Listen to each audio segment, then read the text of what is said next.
But what I know is that he's afraid of four things. Number one, he's afraid of the voters. He's afraid of the voters in the midterms. Look at what's happened in these elections, whether it's the Virginia's governor's race, whether it's the legislative race in Texas, whether it's mayor's races from Miami to Omaha.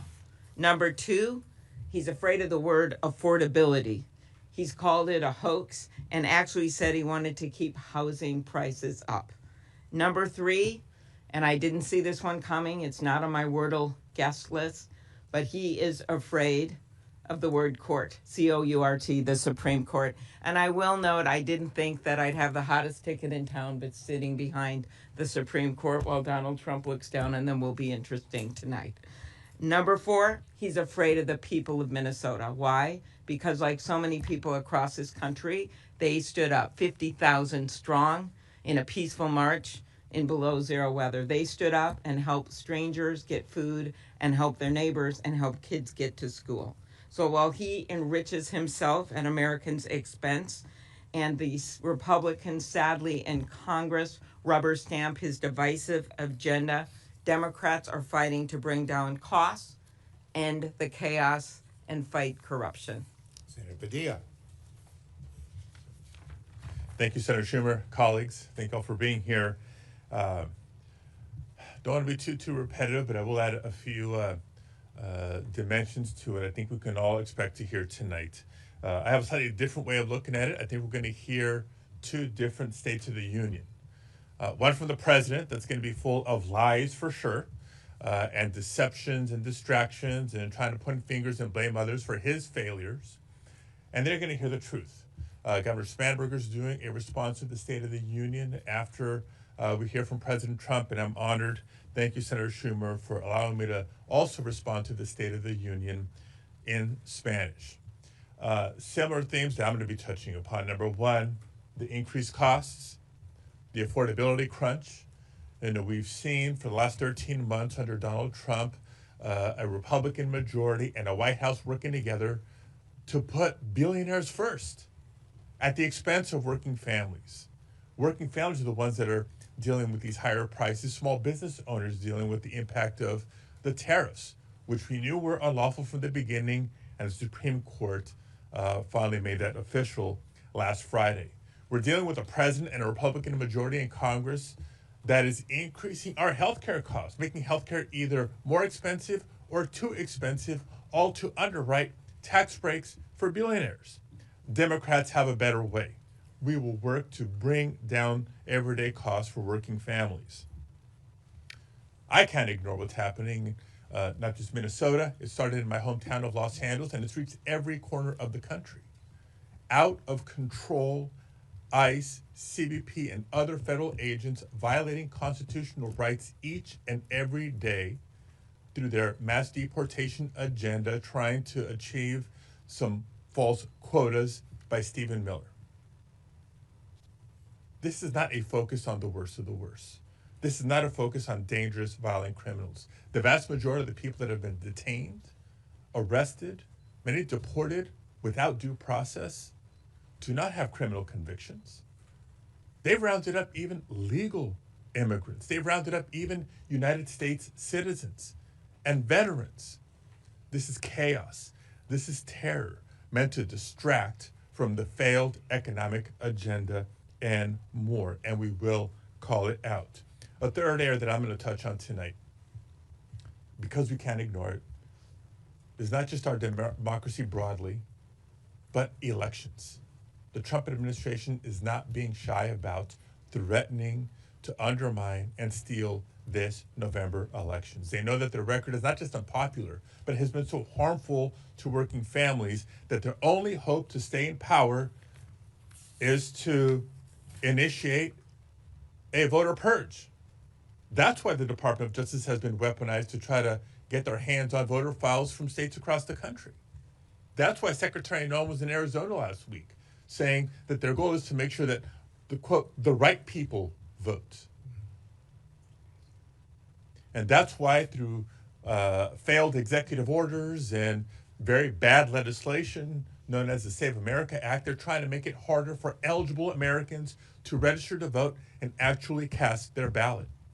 And so we will come away from tonight with both a call to action, making sure people start today preparing to exercise their right to vote this November, because that is how we will realize real change and hold this administration accountable, but also remind people that we've been through dark chapters in our nation's history. And we've always come out of these dark periods into brighter days. It's up to the people to make it so. When I returned from the Homeland Security press conference experience back in June of last year from Los Angeles, that's one of the things that I shared with my colleagues. Only we can save ourselves. Nobody's coming to rescue us. Only Americans will save America. And that will be the contrast to the lies and deceptions of President Trump tonight. Thank you. Thank you, Senator Badillo. We know you're going to knock them dead tonight. Senator Durbin.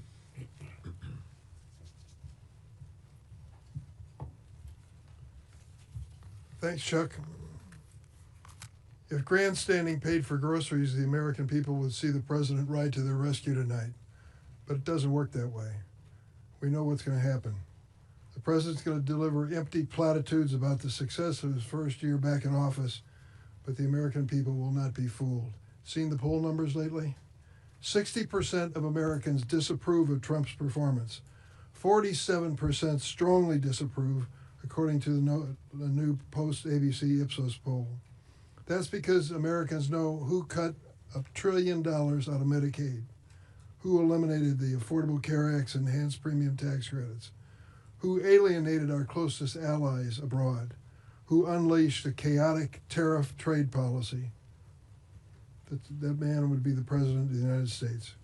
America knows that it's Trump's militarized federal immigration agents who are sowing fear in Chicago, Minneapolis, and cities across the country, and killing innocent people in the process. Friday, I was back in Chicago, and I went to Norridge, Illinois, a suburb of the city.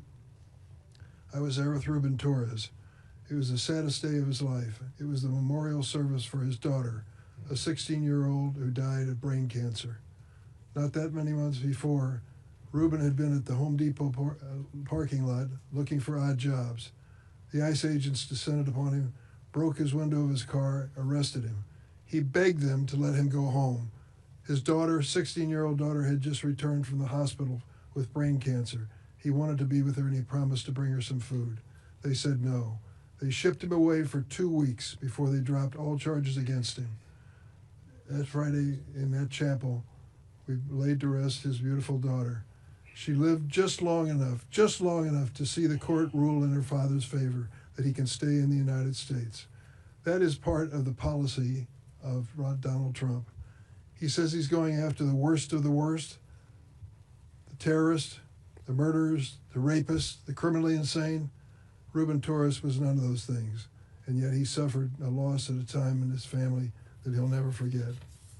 All Americans know that shouting weaponization and witch hunt for years, Trump has orchestrated a weaponized Justice Department to protect himself and his cronies. In America's 250th year, our democracy is facing a test under this president, but Senate Democrats are fighting to bring down costs in the chaos and fight corruption. Thank you, Dick. Next, we have Senator Kelly.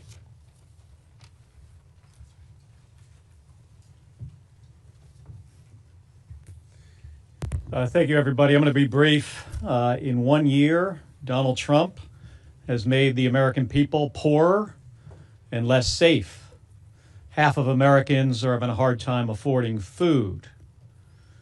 To give a big, giant tax cut to the wealthiest Americans, Donald Trump, in a year, is kicking hundreds of thousands, if not more than 1 million people off of their health care.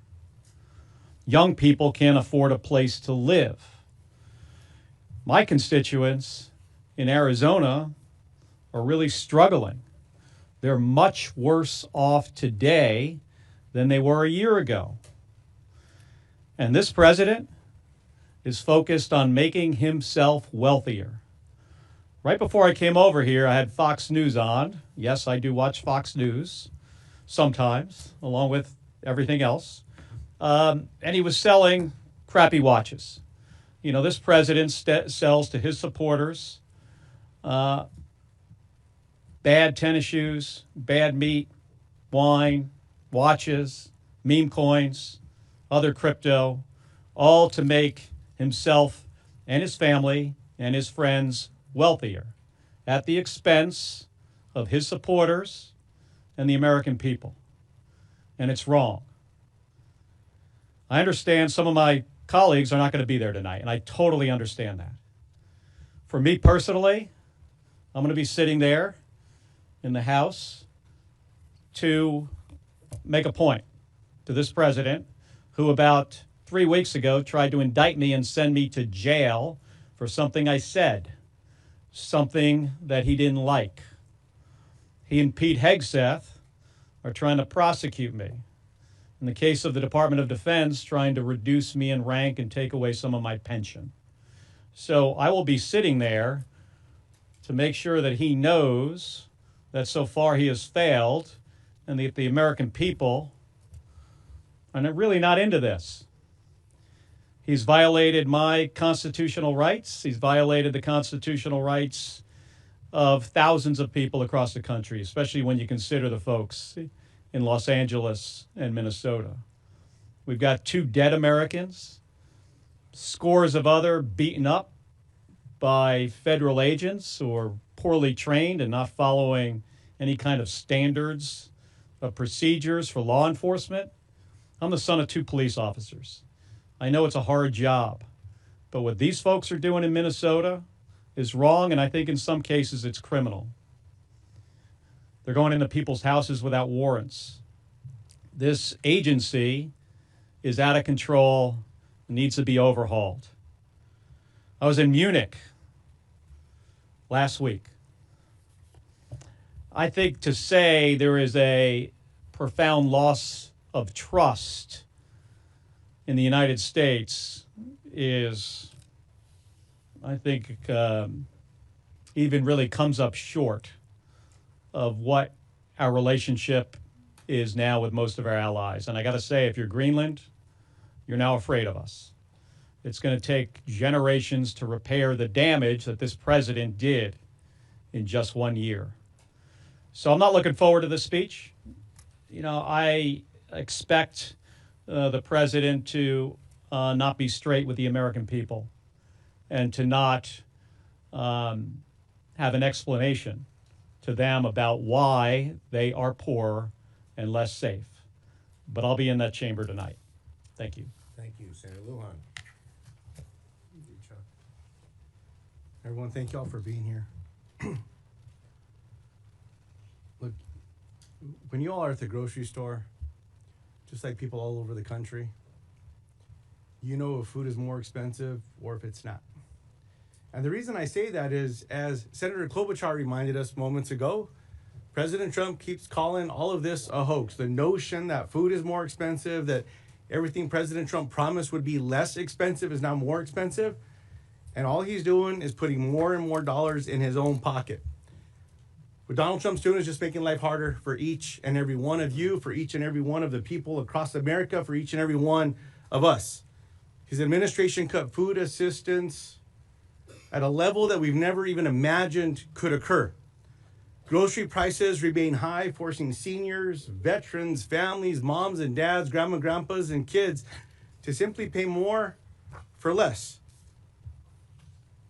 All of this, well, we've heard time and time again, and we see it.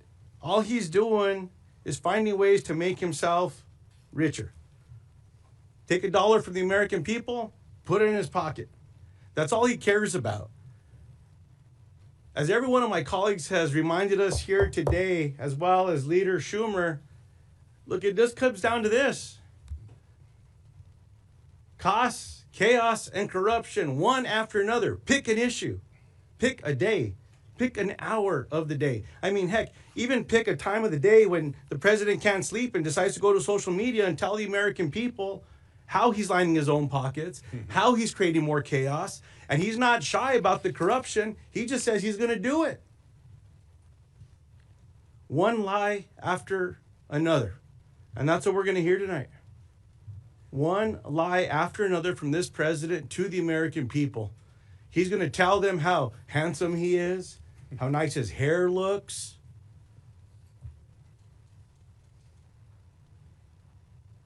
And he's going to ignore all the challenges that people are facing while complimenting himself and saying that the American people just don't understand what's going on.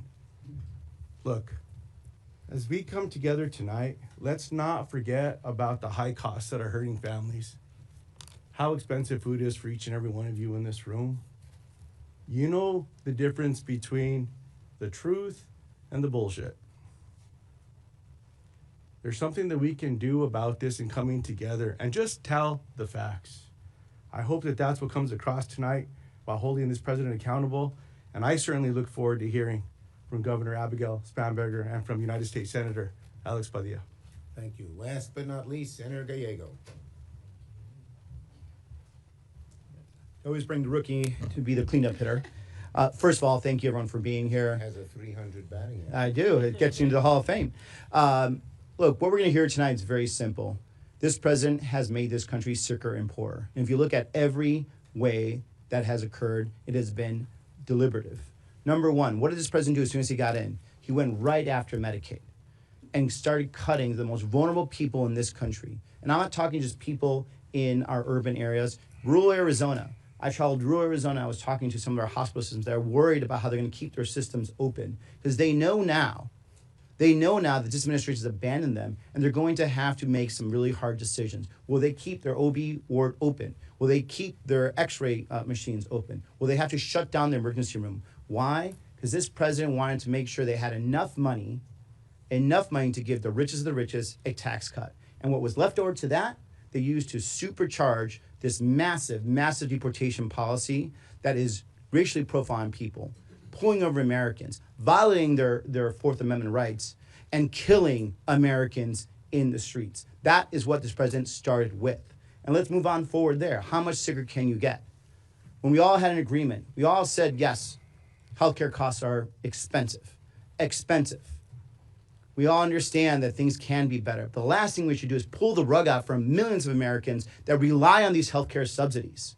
And now we have millions of Americans that are making a hard choice between, shall I buy health insurance for my family or should I just risk it and keep going? That president and his Republicans made that choice. There are millions of Americans right now that are suffering, either having to pay more and now they're poorer, or they're not getting health insurance and now they're sicker. That was a decision by this administration. And every day they're making a decision that makes things harder and harder. We all talk about grocery prices. Let me tell you about grocery prices. I have 3 kids, all under the age of 10. I have to feed those kids, and it is expensive. Thank God I get a good salary, but I cannot imagine how someone like my mom, raising 4 kids on her own, can deal with these grocery prices every day. And then this president just treats the tariffs as if it's his little toy that he can manipulate his friends, bring down some bribes for the corruption that he keeps on doing, and everyday Americans are paying it. And guess what? Supreme Court just said, you can't do it. Where is the refund that's going to come for these Americans? The average American paid $1,000 to $1,200 last year because of these tariffs. Are they getting the refund? No. The big corporations are going to get it. They're going to get it. But where is that family going to get that relief? It's not coming. It's not coming because this president does not care about working class people at all. And he is going to continue to make us sicker and poorer. And that's just what you're going to hear tonight. Thank you. His batting average just went up higher. Slugging percentage. Slugging. Yes. A significant number of members of your caucus are not attending the State of the Union. Are you disappointed by that? Have you urged members to attend? No, I think it's up to each member to make his or her choice. And some are coming and some are going and some are not. You think protests are possible? Yes. Go ahead, ma'am. So you said you're not going to negotiate in public on the DHS funding situation. Mm-hmm. If the president does bring up that during speech tonight, will that change your calculation? Well, it depends what he says. I mean, so far, they have not budged on the key issues like masks, like warrants, like oversight from state authorities. It depends what he says. So far, we've heard crickets from them. Nothing. They're not negotiating. They're just trying to pass paper back and forth with no real changes. Yes. Mr. Schumer, I understand you're meeting this afternoon with Secretary Rubio. Yes. To discuss Iran. What questions are you going to ask and what message do you have to Well, first and foremost, if they want to do something in Iran, and who the hell knows what it is, they should make it public and discuss it with the public and not keep it in secret. When you do these military operations in secret, it always causes longer wars, tragedy, more expenses, and mistake. Okay? Last one. Sure, thank you. Tomorrow, big hearing for the Surgeon General nominee. What do you make of that nominee? And what do you make of the health policy of the Trump administration? Well, I'm going to wait for the hearing, but his nominees thus far have been really bad, and this one seems to be the same way. Thank you, everybody. Okay. Good job.